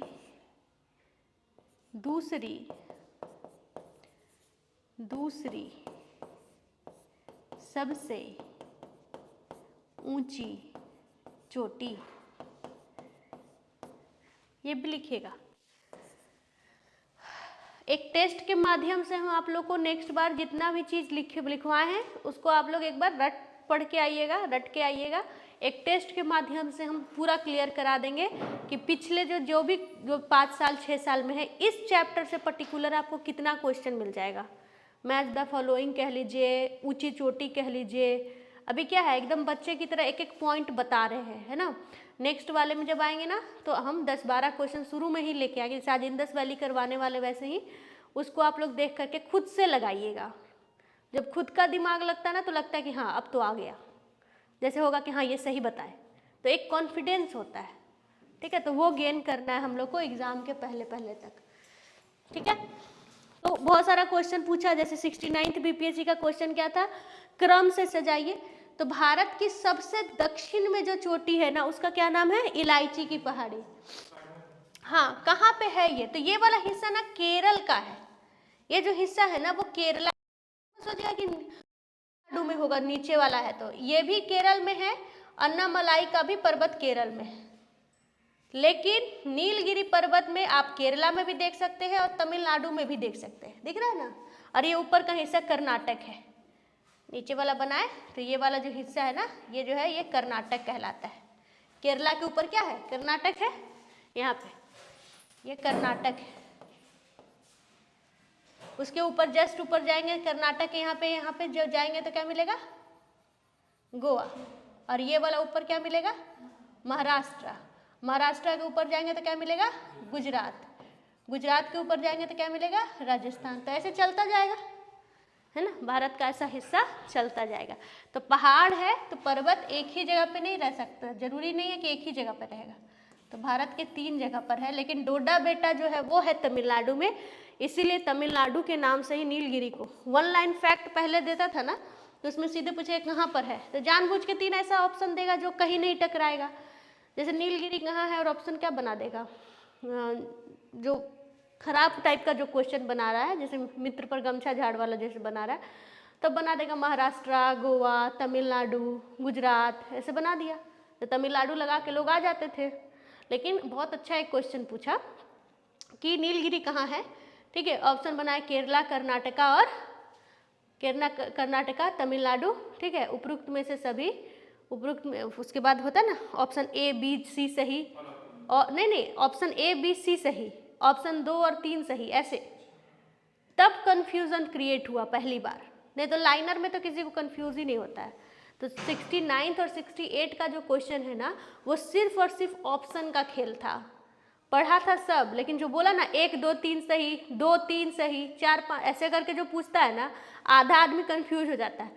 अगर आपको एक डाटा भी नहीं पता है ना, तो आपको क्या करना होगा, आपको ऑप्शन सेलेक्ट करने आना होगा। पानी नहीं है आपके पास? पानी लीजिए, आइए उठ के पानी लीजिए, आइए। 2-2 घंटा का जीएस पढ़िएगा ना। एक बार क्या हुआ था, बीएससी एकेडमी में हम यही पर्वत पढ़ा रहे थे, एक ऐसी लड़की आई बेहोश हो गई थी, बीच में गैप, नहीं वो तो ठीक है, बीच में गैप भी जरूरी है, इसलिए ज़्यादा नहीं पढ़ाना चाहिए, बीच में गैप जरूरी है। सिंपल बता रहे आप लोगों को, जो भी दिमाग लगाने वाला, दिमाग एक्टिव हो। बीच में हम इतना लाउडली जो बोल रहे हैं, ठीक है, वो लोग के लिए नहीं है ये सब। वो लोग तो बीच में थोड़ा सा देखेगा, फिर थोड़ा सा पॉज कर देगा, फिर खाना खाते हुए थोड़ा देखेगा, है ना। आप लोग के लिए है। बीच में जो लाउड बोल रहे हैं या फिगर दिखा दे रहे हैं या रुक जा रहे हैं, ये पता है क्यों है? क्योंकि अगर हम मैथ और रीजनिंग पढ़ाते ना, तो आपका दिमाग भी चलता। अभी आप क्या कर रहे हैं, सिर्फ सुन रहे हैं हमको। इसीलिए जितना भी जो टीचर है ना, जो कि एनर्जेटिक अब नहीं है, जैसे बहुत अच्छा पढ़ाते हैं लेकिन अब थोड़ा बूढ़े हो गए हैं, ठीक है, थोड़ा कुछ भी, तो आप देखिएगा कि उनके क्लास में नींद आएगा।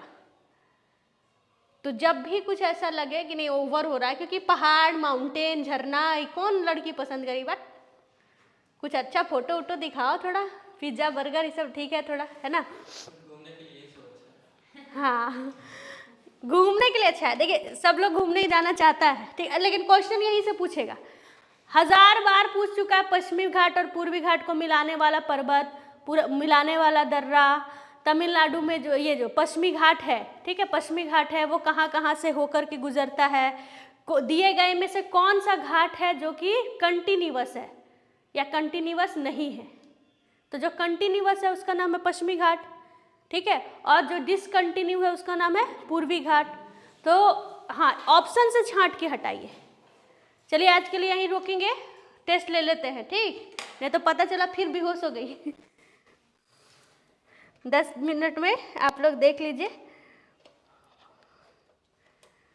जनजाति बाबू भेज दे रहे हैं हम, जो पुराने बच्चे हैं उसको उतना दिक्कत नहीं होगा, घर पे लिखेंगे उसको, ठीक है, घर पे लिखिएगा उसको।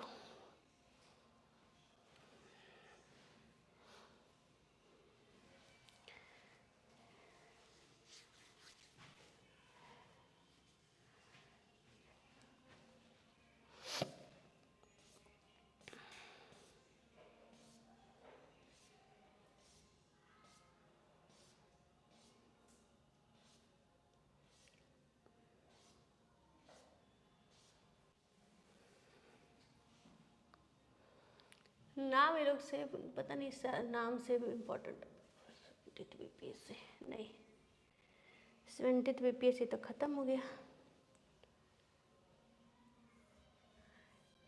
कैसे दे रहे हैं, पिछले बार भी हम सॉइल दिए थे तो हमको मिल नहीं रहा था, इस बार भी नहीं मिल रहा। नाम लगता है सेव नहीं करते।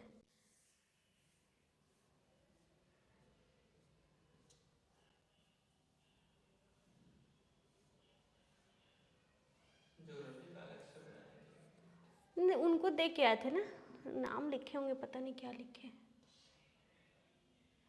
इंडस वैली सिविलाइजेशन टेस्ट मैंने लिखा था, लेकिन वो दिख तो नहीं रहा।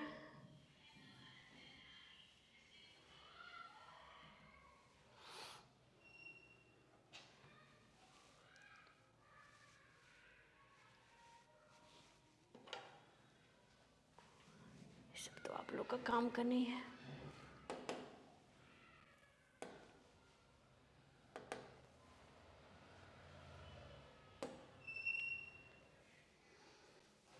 देखिए रिसेंट में कुछ है, पूछिए तो कि टेस्ट को किस नाम से सेव किए हैं, जाके पूछिए तो कि टेस्ट को किस नाम से सेव किए हैं।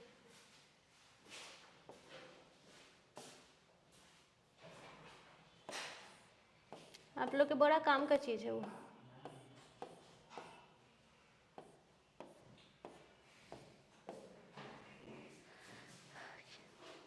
बुला नहीं रहे, पूछ रहे कि टेस्ट किस नाम से सेव किए। क्या नाम लिखे हैं टेस्ट का? हम तो लिखे क्विज, लेकिन आ नहीं रहा है ना कोड। हाँ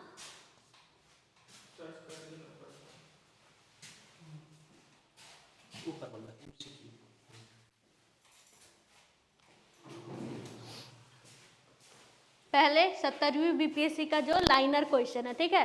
क्वेश्चन नंबर 1 अपने से आप लोग ट्राई करके देखिएगा। जो Indus valley civilization was discovered in, घाटी सभ्यता जो है वो कब डिस्कवर्ड हुआ था? 4, 11, 21, 31 और 41। इजी है, 70वीं बीपीएससी में यही पूछा था कि कब होगा, 21 में होगा, ठीक है, 21 में होगा। दूसरा देखिए, उसके बाद 69th बीपीएससी के लेवल का भी क्वेश्चन आप लोग को दिखेगा, 68th बीपीएससी का लेवल का भी क्वेश्चन दिखेगा, लेकिन वो हैंड राइटिंग वाला है। Which metal was unknown to Indus valley civilization, कि 4 दिया हुआ है, उसमें से कौन सा है, कौन सा मेटल है, धातु है, जिसको सिंधु घाटी की सभ्यता के लोग नहीं जानते थे, ठीक है, अननोन थे। तो गोल्ड, सिल्वर और कॉपर तो जानते थे, लेकिन बाद में आयरन एज शुरू होगा, तो आयरन हो जाएगा, लोहा answer. In which Indus valley civilization the script was, Indus valley civilization की लिपि क्या थी? तो बोस्ट्रोफिडेन, ऑप्शन सी हो जाएगा ना, बोस्ट्रोफिडेन। जो नहीं लिखा होगा, कुछ ना टीचर क्या करता है कि लिखवा देता है कि इन सिंधु घाटी सभ्यता की जो लिपि थी वो चित्रित लिपि थी, ठीक है, ऐसे लिखवा के छोड़ देता है। उसका नाम था, नाम क्या है, बोस्ट्रोफिडेन। तो आप लोग को बोस्ट्रोफिडेन भी पता होना चाहिए, हिंदी इंग्लिश दोनों वाले को ऐसे लिखा रहता है, बोस्ट्रोफिडेन, बोस्ट्रोफिडेन, ठीक है। विच of the following is the largest latest site found, दिए गए में से सबसे नया जो साइट है वो कौन सा है, ठीक है। लेटेस्ट साइट जो है वो है धौलावीरा, लेटेस्ट साइट जो है वो है धौलावीरा, 1968 में हुआ था इसका फाउंड, ठीक। आमरी जो है, आमरी 1935 में था, 1935 में।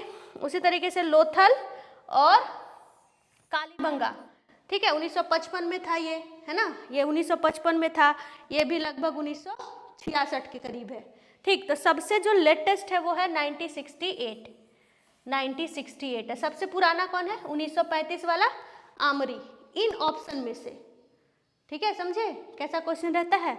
तो इसी लेवल का आप लोगों को तैयारी करना है। उसके बाद देखिए, अब ये देखिए, ये सब क्वेश्चन क्या है, प्रीवियस ईयर क्वेश्चन, और जो पूछ सकता है कि द पोर्ट सिटी, और हल्का भी है। द पोर्ट सिटी कौन है, हड़प्पा कल्चर का पोर्ट सिटी कौन सा है, लोथल। हड़प्पा सिटी का पोर्ट कौन है, लोथल है, ठीक है। उसी तरीके से जो है ये पूछ रहा है, ये जो है ना, ये दोनों क्वेश्चन है वो हम लिए हैं तमिलनाडु के एनसीईआरटी से, कि आने वाले क्वेश्चन पूछ सकता है, Tamil Nadu NCERT. The chalcolithic age was followed by, दिए गए में से ताम्रपाषाण काल के बाद कौन सा युग आया था, ताम्रपाषाण काल के बाद पूछ रहा है। Old stone age, new stone age, ठीक है ना, आयरन एज और मीजियोलिथिक। तो कभी भी ताम्रपाषाण के पहले ही ना पत्थर वाला युग होगा, तो पुराना बोले, नया बोले या मध्य बोले, पूर्व पाषाण काल, नवीन पाषाण काल, नवपाषाण काल और मध्य पाषाण काल, ये सब ही ताम्रपाषाण के पहले आया होगा। ये क्या पूछ रहा है कि ताम्रपाषाण काल के बाद था, तो कौन हो जाएगा, आयरन एज हो जाएगा, ये हो जाएगा। चलिए, उसी तरीके से एक क्वेश्चन दिया, ये भी कहाँ से है, तमिलनाडु एनसीईआरटी, कि मैच द फॉलोइंग। तो हम लोग पढ़ के आए हुए हैं, कोट दीजिए कहाँ पर है, सिंध में। धौलावीरा, नाम से ही धौलावीरा, गुजरात ना, अगर ये नहीं भी आएगा तो भी 3 आएगा तो बन जाएगा, 2 आएगा तो भी बन जाएगा। कालीबंगा, काली चूड़िया राजस्थान वाला, और बनावली हरियाणा, हो जाएगा ना। तो 2 भी आएगा तो इस तरीके का मैच द फॉलोइंग बना सकते हैं। हम सिर्फ एग्जाम्पल लाए हैं आप लोग के लिए। इसी तरीके से अगला बार ज्योग्राफी वाला, ये पठार वाला करवाएंगे, ठीक है, आप बस पढ़ लीजिएगा, सोना नहीं है। Who is called the father of Indian archaeology, Bharat पुरातात्विक विभाग के जनक कौन थे, पिता कौन थे, तो कौन थे, अलेक्जेंडर कनिंगम। 1 लाइनर फैक्ट रट लेना है। Where is the national human museum, human museum situated कहाँ पे है, भोपाल में, भोपाल में, ठीक है। यही क्विज है, रात में जो होता है ना यही क्विज। फिर करेक्टली मैच करना है, ठीक है। देखिए इसमें ये वाला जो क्वेश्चन है ABC वाला सही है ना, ये वाला, तो इसमें भी 2-3 भी आएगा तो आप लोग कर लीजिएगा।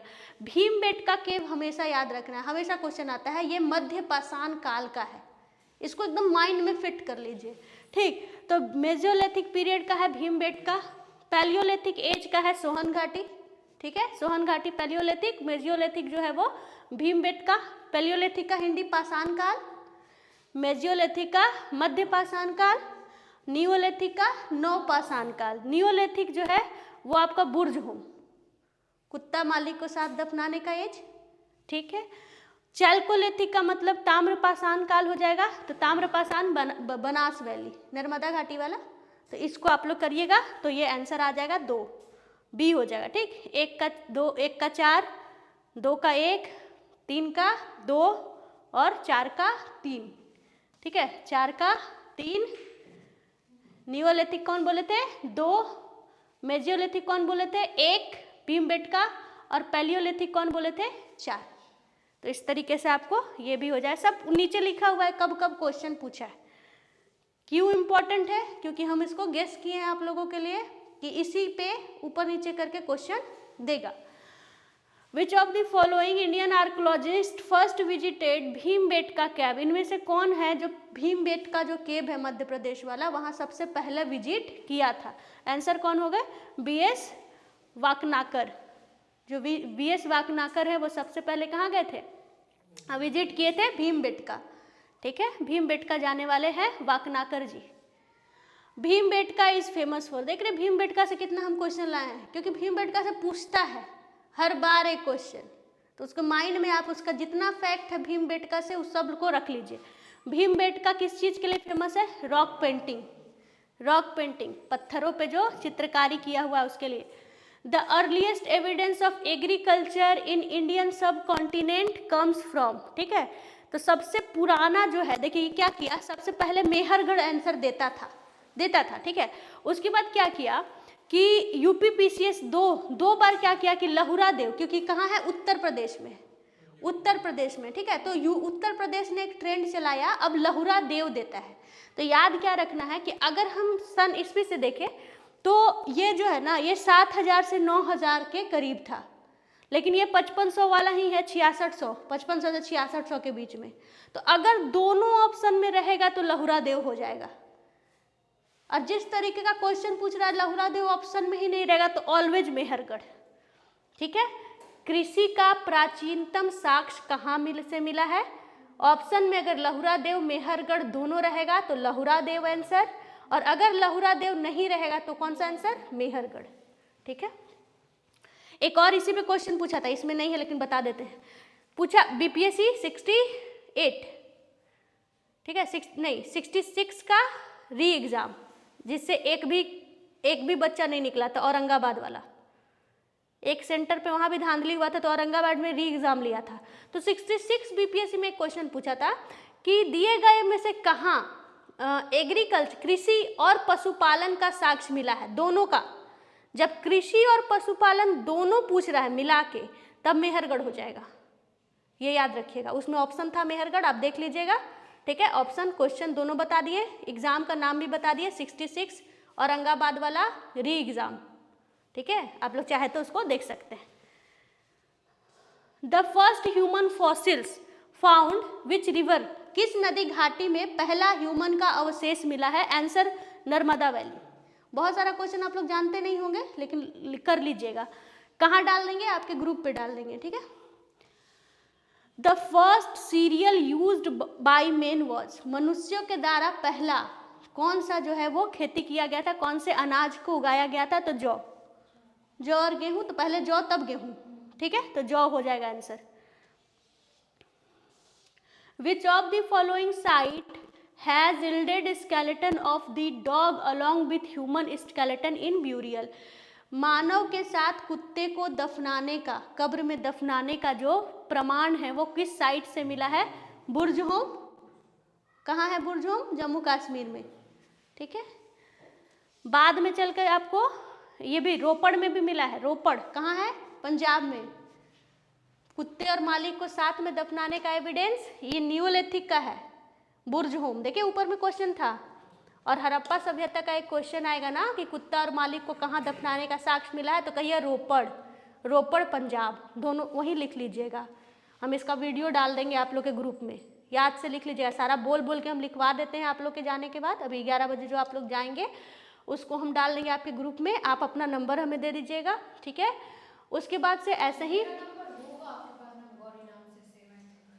अच्छा तो गौरी, बिल्कुल बिल्कुल बिल्कुल। तो एक बाबू एक जगह नहीं ना पढ़ाते, तो हम उसमें कंचन करियर हमको लिखना पड़ेगा। हाँ सिर्फ हम स्टूडेंट समझ गौरी, ठीक है, हम उसको डाल देते हैं, उसको आप देख लीजिएगा, ठीक है। ये लिखवा देंगे हम रोपड़ वाला भी। From which rock shelter of Vindhyas a maximum number of human skeleton have been found. कौन से जगह पर सबसे ज्यादा मानव कंकाल प्राप्त हुए हैं, ठीक है। आंसर होगा लेखैया। ये भी क्या है, उत्तर प्रदेश में।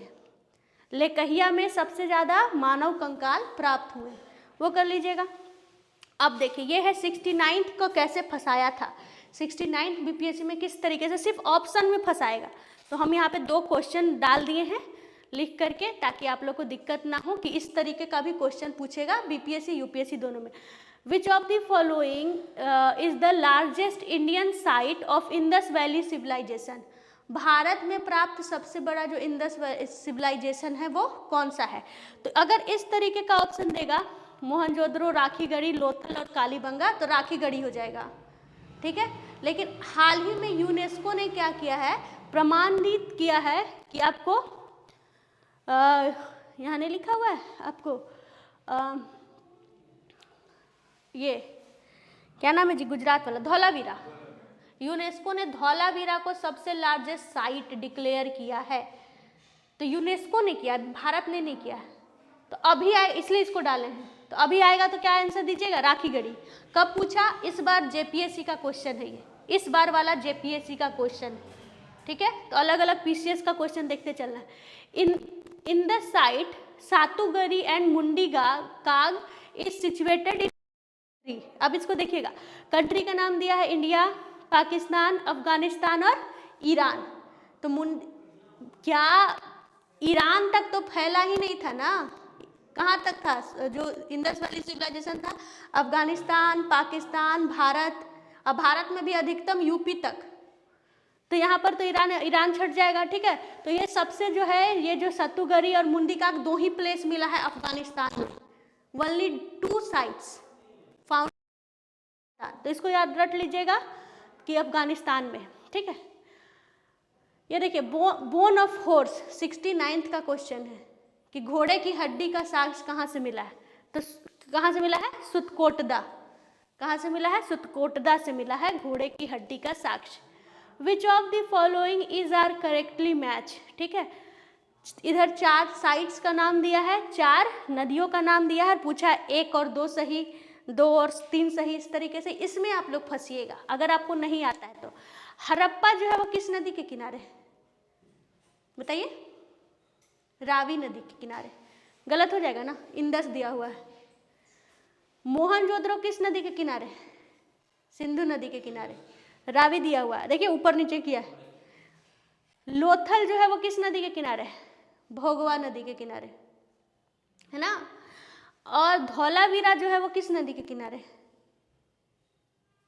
आपको अगर नदी और साइट का नाम नहीं पता तो ये फंसिएगा ना। तो इससे क्या समझ में आता है, इस क्वेश्चन से क्या समझ में आता है कि जब भी सिंधु वैली मतलब इंडस वैली या सिंधु घाटी सभ्यता पढ़िएगा तो साइट और नदियों को पढ़ना है, ठीक है। तो यहाँ पर देखिए, ये अगर हम आप लोग से पूछे, आप बताइए तो आप लोग कौन सा लगाइएगा, तब हम आपको बताएंगे।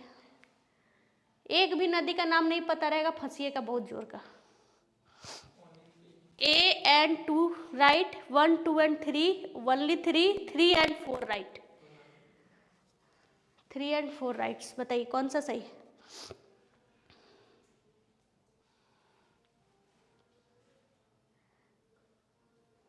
बोलिए।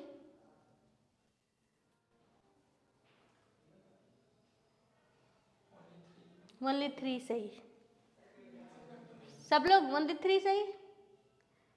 आंसर तो 3 ही होगा, लेकिन हमको आप लोग को से जवाब चाहिए कि धौलावीरा किस नदी के किनारे। अगर घग्घर नहीं है तो कौन सा नदी?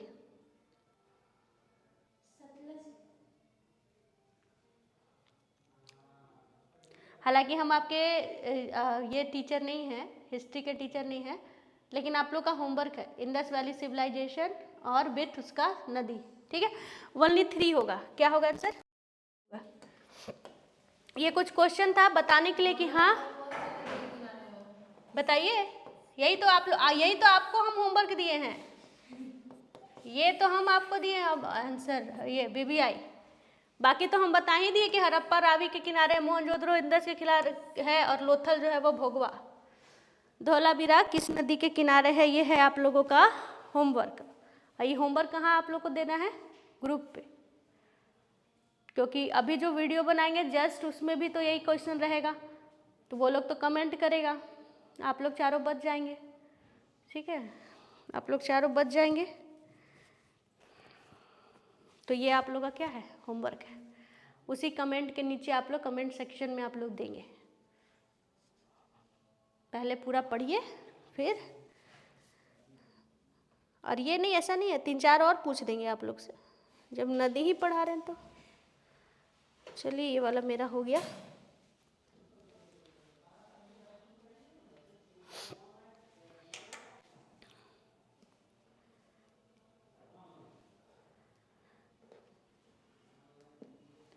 चलिए ठीक है, ट्राइबल ग्रुप पे भेज देते हैं, वर्ल्ड का भी और इंडिया का भी जस्ट। मैसेज कर देते हैं आपके नंबर पे, तो सामने आ जाएगा मेरा। नहीं हम कर लेंगे, छोड़ दीजिए। गौरी नाम बताइए ना, अभी तुरंत हम। आपका स्टेटस शो करता है तो आप नाम सेव की होंगी। नहीं बिल्कुल, हम सारे बच्चों का नाम सेव कर लेते हैं। अभी मैं ट्राइबल इंडिया का भी और वर्ल्ड का भी, ये होमवर्क है, वो सब तो दूसरे सब्जेक्ट का है ना, ये मैं होमवर्क देके जा रही हूँ। आप लोग के कॉपी में मुझे नोट चाहिए, तब मैं अगले बार पढ़ाऊँगी। अभी मैं ऑफिस में जाने के बाद यही काम कर रही हूँ, ठीक है। चलिए नेक्स्ट बार मिलते हैं।